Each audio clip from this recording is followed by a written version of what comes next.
بسم اللہ الرحمن الرحیم ان اللہ وملائکتہ یصلون علی النبی یا ایھا الذین آمنوا صلوا علیہ وسلموا تسلیما اللہم صل علی سیدنا محمد وعلی آل سیدنا محمد وبارک وسلم علیہ الصلاۃ والسلام علیک یا سیدی یا رسول اللہ وعلی آلک وصحابک یا سیدی یا حبیب اللہ۔ ذات محترم، آج ہمارا درس فقہ ہے اور پچھلے درس میں ہم پیری مریدی کی شرح حیثیت ہم پڑھ رہے تھے، تو آج بھی یہی موضوع ہے۔ اور پچھلے درس میں ہم پڑھ رہے تھے کہ بیعت ہونے کے فوائد و برکات کیا ہیں، مرید ہونے کا مقصد کیا ہے، اور مرشد کامل کے لیے 4 شرائط ہم نے پڑھی۔ اور آج موضوع بھی یہی ہے اور شروع ہوگا کہ مرید ہوتے ہوئے کسی دوسرے پیر کا مرید ہونا کیسا ہے۔ ایک پیر کے مرید ہوتے ہوئے کسی دوسرے پیر سے بھی مرید ہو سکتے ہیں یا نہیں، یہ سوال ہے۔ نیز کسی دوسرے پیر صاحب سے طالب ہونا کیسا ہے۔ جواب سن لیں، ایک پیر کے مرید ہوتے ہوئے کسی دوسرے پیر سے مرید نہیں ہو سکتے۔ چنانچہ سیدنا علی بن وفا رحمۃ اللہ علیہ فرماتے ہیں، جس طرح جہان کے 2 معبود نہیں، ایک شخص کے 2 دل نہیں، عورت کے بیک وقت 2 شوہر نہیں، اسی طرح مرید کے 2 شیخ بھی نہیں ہو سکتے۔ البتہ دوسرے جامع شرائط پیر سے بیعت برکت کرتے ہوئے طالب ہونے میں حرج نہیں ہے۔ اسی طرح کے ایک سوال کے جواب میں اعلی حضرت امام اہل سنت مولانا شاہ امام محمد رضا خان رحمۃ اللہ علیہ فرماتے ہیں، جو شخص کسی شیخ جامع شرائط کے ہاتھ پر بیعت ہو چکا ہو تو دوسرے کے ہاتھ پہ اسے بیعت نہیں کرنی چاہیے۔ اکابر طریقت فرماتے ہیں، لا یفلح مرید بین شیخین، جو مرید 2 پیروں کے درمیان مشترک ہو وہ کامیاب نہیں ہوتا۔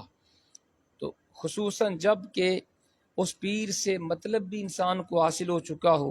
حدیث میں ارشاد ہوا، من رزق فی شیء فلیلزمہ، جس اللہ پاک کسی شے میں رزق دے وہ اس کو لازم پکڑے۔ دوسرے جامع شرائط سے طلب فیض میں حرج نہیں، اگرچہ وہ کسی سلسلہ سریحہ کا ہو، مگر اپنی ارادت شیخ اول سے ہی رکھے اور اس سے جو فیض حاصل ہو اسے بھی اپنے شیخ کا فیض جانے۔ ہاں، اگر کوئی سلسلہ عالیہ قادریہ میں بیعت ہو تو اسے کسی اور سے طالب ہونا ضروری نہیں، کیونکہ سلسلہ عالیہ قادریہ تمام سلاسل سے افضل ہے۔ فتاوی رضویہ میں ہے کہ ان خاندان مداریہ والوں سے طالب ہونا ہرگز کچھ ضرور نہیں، بلکہ جب افضل السلاسل سلسلہ عالیہ صحیحہ متصلہ قادریہ طیبہ میں شیخ جامع شرائط کے ہاتھ پر بیعت فخر نصیب ہو چکا ہو تو اسے دوسری طرف اسے توجہ اور پریشان نظر ہی نہ چاہیے۔ تو ذات محترم، اس بات کا خلاصہ یہ ہے کہ بیعت ایک پیر کی ہوتی ہے۔ جب آپ کا پیر کامل ہے، جامع شرائط ہے، اس کے اندر بیعت کی، مرشد کامل کی شرائط بھی موجود ہیں، پائی جاتی ہیں، پھر آپ کسی اور کی بیعت نہیں کر سکتے۔ ہاں، کسی اور شیخ کامل سے آپ طالب ہو سکتے ہیں، تو آپ بیعت تو آپ کی اپنے شیخ سے رہے گی، لیکن فیض آپ کو دوسرے سے بھی ملے گا۔ لیکن دوسرے سے اگر آپ طالب بھی ہوتے ہیں، ان سے جو فیض آپ کو ملے گا وہ آپ یہی سمجھیں گے میرے شیخ کی برکت ہی ہے۔ یعنی یہ نہیں کہ آپ کہیں جی اب یہ جس کا میں طالب ہوں یہ میرے شیخ سے بھی اعلیٰ ہے اور اس کا فیض میرے شیخ سے زیادہ، یہ نہیں ہوگا۔ تو اپنے شیخ کی ہی بیعت ہوتی ہے، بیعت ایک سے زیادہ نہیں ہو سکتی۔ پیر و مرشد سے فیض حاصل کرنے کا طریقہ کیا ہے، یہ بھی سن لیں۔ کس طرح بعض اوقات لوگ کہتے ہیں نا جی کہ میں نے پیر صاحب کی بیعت کر لی ہے، مجھے فائدہ نہیں ہوا، فائدہ نہیں۔ تو وجہ کیا ہوتی ہے، کس طرح پیر کامل سے مرید کو فیض حاصل ہو۔ فیض کی تعریف کرتے ہوئے میرے آقا اعلی حضرت امام اہل سنت رحمۃ اللہ علیہ فرماتے ہیں، فیض، برکات اور نورانیت کا دوسرے پر القاء فرمانا ہے۔ یعنی کسی کو برکات دینا، نورانیت، روحانیت دینا، اس کو فیض کہتے ہیں۔ فیض حاصل کرنے کا طریقہ یہ ہے کہ مرید اپنے پیر و مرشد سے کامل محبت کرے، اس طرح فیض ملتا ہے۔ کہ مرید اپنے شیخ کامل سے کامل محبت کرے، اس کے احکام بجا لائے، اور ہر وہ جائز کام جس سے وہ خوش اور راضی ہو اس کی کامل تعظیم و توقیر کرے، اور اپنے اقوال و افعال و حرکات و سکنات میں اس کی ہدایات کے مطابق جو شریعت کے خلاف نہ ہوں پابند رہے، تاکہ اس سے فیوز و برکات حاصل کرنے میں کامیاب ہو سکے۔ تو اس طرح فیض انسان کو تب اپنے شیخ کامل سے ملے گا جب وہ اپنے شیخ سے مکمل محبت کرے گا، اس کے احکام کو پورا کرے گا، اور وہ ہر جائز کام میں اپنے شیخ کی اتباع کرے گا اور شیخ کی تعظیم کرے گا۔ اگر دیکھیں نا، بزرگ کہتے ہیں کہ اگر پیر کامل ہو اور مرید صادق ہو تو بہت کچھ ملتا ہے، ٹھیک ہے نا۔ اگر پیر ہو کامل اور مرید ہو صادق پھر انسان کو بہت کچھ ملتا ہے، اور اگر پیر کامل نہیں پھر بھی نہیں ملتا، یا پیر تو کامل ہے مرید صادق نہیں، اپنی پیر کی بات نہیں مانتا، پیر صاحب نے کہا بھائی نماز پڑھنی ہے وہ نہیں پڑھتا، پیر صاحب نے کہا یہ وظیفہ کرو وہ نہیں کرتا، تو اس میں قصور اس مرید کا ہے، پیر کا قصور تو نہیں ہے۔ بارش برس رہی ہو موسلا دھار، ایک بندہ اپنے پیالے کا منہ الٹا کر دے اور کہے میرے پیالے میں پانی نہیں آیا، ہم کہیں گے تیرا اپنا قصور ہے، تیرے پیالے کا منہ سیدھا نہیں ہے، بارش کا قصور تو نہیں ہے۔ تو اسی طرح پیر سے فیض ملتا ہے جب کہ پیر صاحب کی تعظیم کی جائے، محبت کی جائے اور ان کی باتوں پہ عمل کیا جائے۔ پیر و مرشد سے فیض حاصل کرنے کے لیے ضروری ہے کہ مرید ہمیشہ اپنے آپ کو کمالات سے خالی سمجھے، اگرچہ کتنا ہی علم و فضل والا کیوں نہ ہو، کہ کچھ ہونے کی سمجھ انسان کو کہیں کا نہیں رہنے دیتی۔ چنانچہ شیخ سعدی رحمۃ اللہ علیہ کے فرمان کا خلاصہ ہے، بھر لینے والے کو چاہیے کہ جب کسی چیز کے حاصل کرنے کا ارادہ کرے تو اگرچہ کمالات سے بھرا ہوا ہو مگر کمالات کو دروازے پر ہی چھوڑ دے، یعنی عاجزی اختیار کرے اور یہ خیال کرے کہ میں کچھ جانتا ہی نہیں، خالی ہو کر آئے گا تو کچھ پائے گا، اور جو اپنے آپ کو بھرا ہوا سمجھے گا تو یاد رہے بھرے ہوئے برتن میں کوئی اور چیز نہیں ڈالی جا سکتی۔ تو اس کا مطلب یہ ہے کہ اس مرید کو کچھ ملتا ہے جو اپنے آپ کو خالی سمجھے، اور جو کہے جی کہ میں کامل ہو گیا ہوں، میرے پاس پیر صاحب سے بھی زیادہ علم و فضل آ گئے، پھر اسے نہیں ملتا۔ بندے کے پاس سب کچھ ہو لیکن بندہ اپنے شیخ کے سامنے جائے تو کہے میرے پاس کچھ بھی نہیں، جو کچھ ہے شیخ کے پاس ہے۔ تو اپنے آپ کو خالی سمجھے گا تو کچھ ملے گا، برتن خالی ہوگا تو اس میں کوئی چیز آپ ڈال سکتے ہیں، جب پہلے برتن بھرا ہو تو اس میں کوئی چیز ڈالی نہیں جا سکتی۔ تو آگے سنیں مرید اور طالب میں فرق کیا ہے جی؟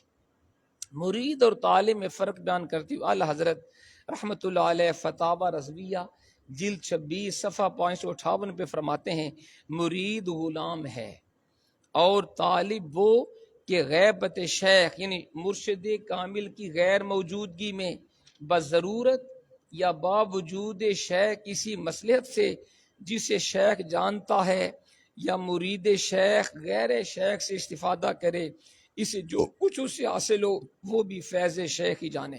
یہ فرق ہے جی۔ مرید ہوتا ہے غلام، بیعت کا معنی ہوتا ہے اپنے آپ کو بیچ دینا۔ جیسے میرے پاس اگر یہ قلم ہے، اگر میں نے آپ کو بیچ دیا آپ اس کے مالک ہو گئے، آپ جیسے چاہیں آپ اس کو یوز کریں، اس کو پھینکیں، کسی کو دے دیں، میرا کوئی اختیار نہیں رہا۔ بیعت بھی ایسے ہی ہوتی ہے کہ بندہ اپنے آپ کو اپنے شیخ کے ہاتھ پر بیچ دیتا ہے، پھر اپنی مرضی نہیں انسان کو کرنی چاہیے، پھر شیخ کامل کی مرضی پہ چلے گا تو کچھ ملے گا۔ تو یہ فرق ہے، مرید ہوتا ہے غلام اور طالب وہ ہوتا ہے کہ جو اپنے شیخ کی غیر موجودگی میں یا شیخ موجود ہو لیکن کسی ضرورت کے تحت یا کسی مصلحت کی وجہ سے کسی اور شیخ سے وہ فائدہ اٹھائے تو اسے طالب کہتے ہیں، لیکن وہ سمجھے جو کچھ مجھے اس دوسرے شیخ سے اللہ نے دیا یہ بھی میرے شیخ کی برکت سے ہی ہے۔ ٹھیک ہے۔ اسپیکر پر بیعت کا شرعی حکم یہ بھی سن لیں، کیا ہاتھ میں ہاتھ دے کر بیعت کرنا ضروری ہے یا اسپیکر کے اوپر بھی بیعت کی جا سکتی ہے؟ ہاتھوں میں ہاتھ دیے بغیر اسپیکر، خط و کتابت، ٹیلی فون، انٹرنیٹ اور قاصد وغیرہ کے ذریعے بھی بیعت کرنا درست ہے۔ اس طرح کے ایک سوال کے جواب میں اعلیٰ حضرت امام اہل سنت مولانا شاہ امام محمد رضا خان رحمۃ اللہ علیہ فرماتے ہیں، بیعت بذریعہ خط و کتابت بھی ممکن ہے، یہ بیعت ہونے والا پیر صاحب کو درخواست لکھے جس کی بیعت کرنی ہے، اور پیر صاحب اسے قبول کریں، اور اپنے قبول کرنے کی اطلاع بھی اس مرید کو دے دیں کہ میں نے آپ کو اپنے بیعت میں قبول کر لیا، اور اس کے نام کا شجرہ بھی بھیج دیں کہ یہ آپ نے شجرہ پڑھنا ہے، یہ آپ نے وظائف کرنے ہیں، تو یہ مرید ہو گیا۔ اصل ارادت فعل قلب ہے، یعنی اصل بیعت دلی ارادے کا نام ہے۔ مزید ایک اور جگہ اعلیٰ حضرت نے فرمایا بذریعہ قاصد یا خط مرید ہو سکتا ہے، خط کے ذریعے بھی بیعت کی جا سکتی ہے، اور کسی کو اپنا قاصد بنا کے بھی بیعت انسان ہو سکتا ہے۔ معلوم ہوا اصل بیعت دلی ارادے کا نام ہے۔ جب یہ خط و کتابت اور قاصد کے ذریعے ہو سکتی ہے تو پھر اسپیکر کے ذریعے بدرجہ اولا بیعت ہو سکتی ہے، کیونکہ اسپیکر پر بیعت کرنے والا دلی ارادے کے ساتھ ساتھ زبان سے بھی اقرار کرتا ہے، جو پیر صاحب کہتے ہیں وہ زبان سے بھی وہ الفاظ دہراتا ہے۔ جب اسپیکر پر بیعت درست ہوئی تو مرید ہونا بھی درست ہوا، اور انشاءاللہ بیعت کی برکتیں بھی ضرور ملیں گی۔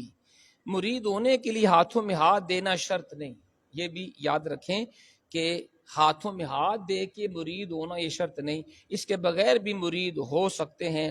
ہاتھوں میں ہاتھ دینا یہ محاورے کے طور پہ بھی استعمال ہوتا ہے، جیسے دعوت اسلامی کے ہاں ایک اصطلاح ہے کہ ہاتھوں ہاتھ مدنی قافلے میں سفر کریں، تو اس کا یہ مطلب نہیں ہوتا کہ ایک دوسرے کے ہاتھ میں ہاتھ ڈال کے سفر کرے، مطلب ہوتا ہے کہ بلا تاخیر جلدی آپ قافلے میں نکل جائیں۔ جیسا کہ برادری اعلی حضرت مولانا حسن رضا خان رحمۃ اللہ علیہ بارگاہ غوثیت میں عرض کرتے ہیں، حضور غوث پاک کی بارگاہ میں عرض کرتے ہوئے کہتے ہیں تیرے ہاتھ میں ہاتھ میں نے دیا ہے، تیرے ہاتھ ہے لاز یا غوث اعظم۔ اس شعر کے پہلے مصرے تیرے ہاتھ میں ہاتھ میں نے دیا، اس ظاہری طور پہ ہاتھ میں ہاتھ دینا مراد نہیں، بلکہ مرید ہونا مراد ہے کہ میں آپ کا مرید ہوں۔ اور دوسرے مصرے میں تیرے ہاتھ ہے لاج، اس سے مراد بھرم رکھنا ہے، کیونکہ لاج کوئی مادی شے نہیں کہ آپ اسے دیکھ سکیں۔ تو پتہ یہ چلا کہ ہاتھوں میں ہاتھ دے کے بیعت ہونا یہ شرط نہیں، زبانی بھی انسان بیعت کر سکتا ہے۔ وکیل کے ذریعے بیعت کرنا کیسے، یہ بھی سن لیں۔ وکیل کے ذریعے بھی بیعت ہو سکتی ہے، کیونکہ وکالت کا معنی ہوتا ہے جو تصرف بندہ خود کرتا ہو، اس میں کسی دوسرے کو اپنا نائب مقرر کر دے۔ یہ کتاب و سنت اجماع امت سے ثابت ہے۔ چنانچہ صدر الشریعہ بدر الطریقہ حضرت مولانا مفتی محمد امجد علی اعظمی رحمۃ اللہ جن کی کتاب بہار شریعت، یہ معتبر کتاب ہے، آپ فرماتے ہیں وکالت کے جواز پر اجماع امت بھی منعقد ہے کہ وکیل بنانا جائز ہے، لہذا کتاب و سنت اور اجماع سے اس کا جواز ثابت ہے۔ وکالت کے یہ معنی ہے جو تصرف بندہ خود کرتا ہے اس میں کسی دوسرے کو اپنا قائم مقام بنا دے۔ جیسے آپ دیکھتے نا کہ کسی کے ہاں کوئی کیس ہوا، جھگڑا ہو گیا تو ہم وکیل کرتے ہیں، تو اس کا بھی مطلب ہوتا ہے کہ ہم پورا اختیار اس وکیل کو دیتے ہیں، ہماری جگہ ہمیں وہ پریزنٹ کرے گا جج کے سامنے، ہمارا موقف وہ لے کے جائے گا، تو اس لیے وکیل کو ہم اختیار دیتے ہیں، تو وکیل کی جیت کلائنٹ کی جیت ہوتی ہے، اور وکیل کا ہارنا بھی کلائنٹ کا ہارنا ہوتا ہے۔ تو اسی طرح آپ پیر صاحب کسی کو اپنا وکیل بھی بنا سکتے ہیں۔ اگر پیر صاحب نے کسی کو اپنا وکیل بنایا ہو کہ تم جس کو چاہو میرا مرید بنا سکتے ہو، تو وہ وکیل بھی لوگوں کو پیر صاحب کے سلسلے میں داخل کر سکتا ہے، اور یہ شرعی طور پہ جائز ہے۔ وکیل کے ذریعے بیعت کر کے کسی پیر صاحب کا مرید ہونے والا ایسے ہی ہے جیسے اس نے خود پیر صاحب کی بیعت کی ہے۔ الحمدللہ آج ہمارا یہ موضوع بھی مکمل ہوا، پیری مریدی کی شرعی حیثیت۔ کل انشاءاللہ ہم ایک نیا موضوع آپ کے سامنے انشاءاللہ بیان کیا جائے گا عبادات کے حوالے سے، یہ بڑا اہم ہے موضوع، انشاءاللہ اس کو پھر ہم پڑھیں گے۔